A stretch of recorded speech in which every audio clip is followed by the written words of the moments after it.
Всем привет, друзья, с вами Оля. Увидела в интернете рецепт торта 10-минутка. Готовлю впервые, показываю все как есть. Ссылку на источник и все пропорции продуктов вы найдете в описании под видео.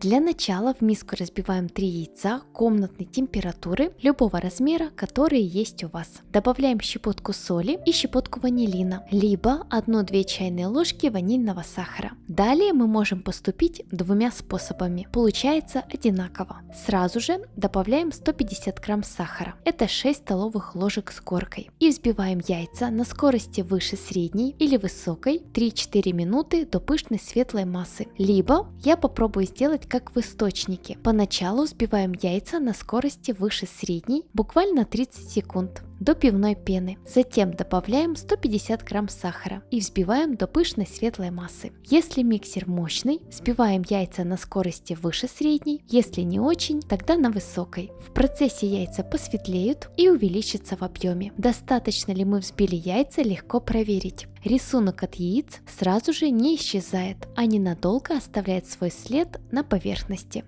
Далее нам понадобится 250 мл кефира любой жирности. Это 1 стакан. Добавляем в него половину чайной ложки соды и перемешиваем. Сразу же выливаем в миску, поскольку кефир увеличивается в объеме и начинает пениться. Вместо кефира можно использовать жидкий йогурт без добавок. Кефир должен быть комнатной температуры или теплый, чтобы лучше прошла реакция с содой. У меня кефир жирностью 2,5%.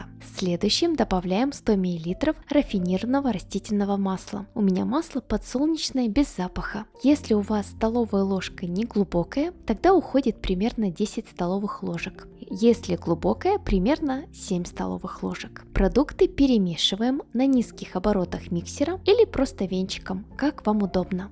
Далее через сито просеиваем 1 стакан муки объемом 250 мл. Это 150 грамм муки и 3 столовые ложки какао. Если ложки с горкой, тогда получится 45 грамм какао. Если ложки без горки, тогда уходит 30 грамм какао. Кроме этого, добавляем 1 чайную ложку разрыхлителя без горки. В этом рецепте нужны и сода, и разрыхлитель. Тогда шоколадный бисквит на кефире получится мягким и воздушным. Сухие ингредиенты порционно просеиваем через сито. В данном случае я добавила 3 столовые ложки какао с горкой, и тесто получилось насыщенного шоколадного цвета. Аккуратно замешиваем тесто венчиком. Оно получается не густым, легко стекает с венчика. В зависимости от размера яиц, густоты кефира, а также от особенностей муки, количество муки может отличаться. У меня ушло 150 грамм муки, в источнике 250 грамм муки. Поэтому муку добавляйте постепенно и ориентируйтесь на консистенцию теста. Далее тесто делим на 3 равные части, примерно по 270 грамм. После этого автор рецепта предлагает выпекать 3 коржа по отдельности. Размер формы она не указала. Я предлагаю взять форму или противень размером примерно 26 на 17 сантиметров. Дно формы застилаем пергаментом, снизу бока смазываем растительным маслом без запаха. Полностью смазывать их нет необходимости. Корж сильно подниматься не будет. Выливаем тесто и разравниваем.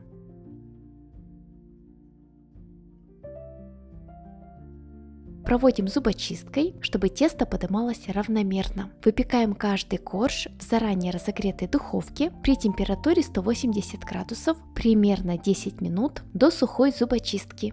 Чтобы извлечь корж, проходим ножом по стенкам формы. Еще больше вкусных и простых рецептов вы найдете в моем телеграм-канале. Ссылка в описании под видео. Всех жду. Забыла показать, что зубочистка сухая.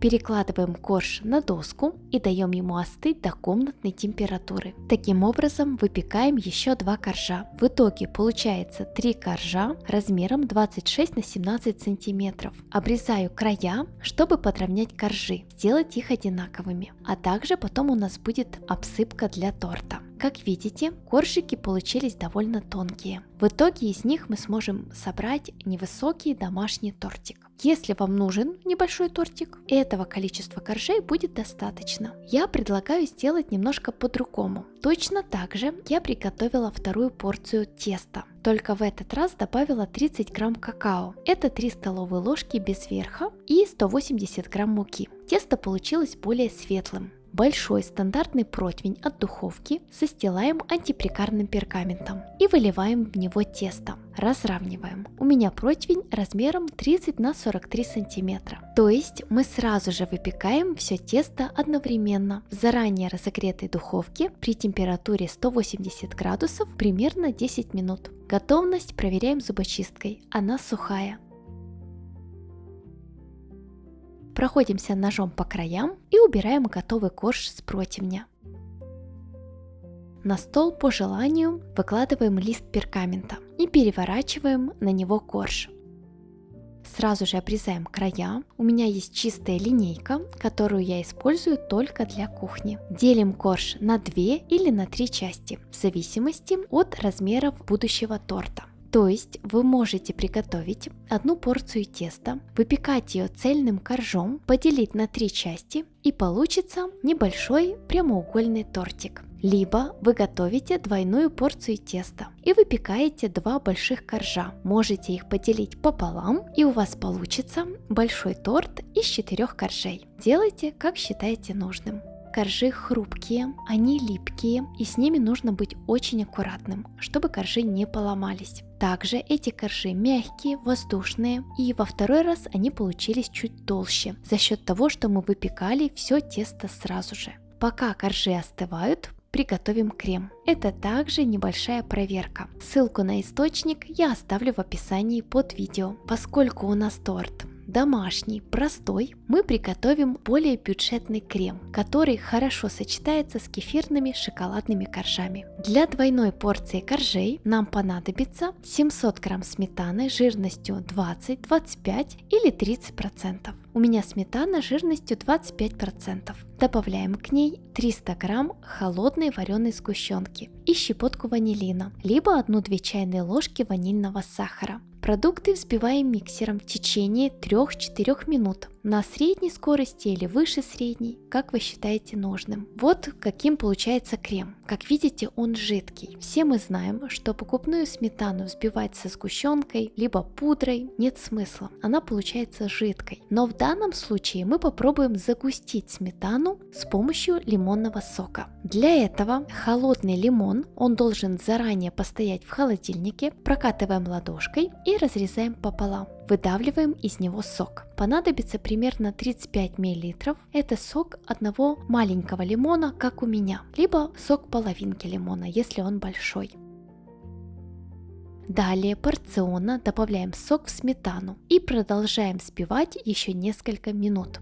По идее, благодаря лимонному соку крем должен загустеть. Он не будет супер густым, но получится таким средним по консистенции. Я не знаю почему, но лично у меня крем гуще не становится. Я пробовала готовить подобный крем 2 раза. Многие пишут, что это зависит от качества продуктов. Вы можете попробовать сделать сметанный крем с лимоном. Вдруг у вас все получится и он станет густым. Но есть один нюанс. Крем получается кисленьким, и много лимонного сока добавлять нельзя, поскольку прям лимон ярко чувствуется. Поэтому решайте сами, как сделать лучше. На всякий случай я поставила крем буквально на 15 минут в холодильник, чтобы посмотреть, насколько он загустеет после холодильника. Как вы видите, он стал чуть-чуть гуще, но этого недостаточно, чтобы собирать торт. Снова взбиваю крем 2-3 минуты миксером, затем постепенно добавляю 3 пакетика загустителя. Каждый из них рассчитан на 200-250 мл сливок или сметаны. Добавила 1 пакетик, взбила примерно 30 секунд, добавляю следующий, затем третий. В составе загустителей крахмал и пудра. По вкусу они не ощущаются, то есть крем будет вкусным.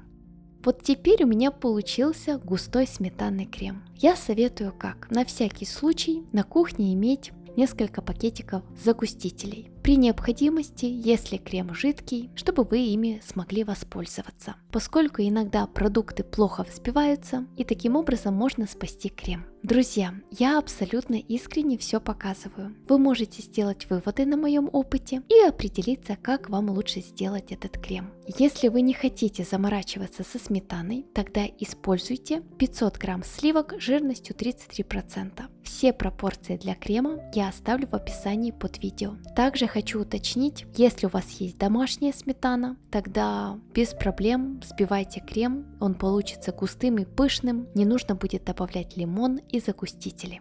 Собираем торт. Тарелку смазываем небольшим количеством крема, выкладываем корж. Сверху 3-4 столовые ложки крема разравниваем. Так как у меня коржи разного размера, я их буду при необходимости разрезать и заполнять пустоты. Я выкладываю первый корж целый, а следующий будет из нескольких частей. Затем крем и снова целый корж. Таким образом я чередую коржи, и торт будет хорошо держать форму. Выкладываем все 6 коржей. Сверху торт со всех сторон смазываем кремом.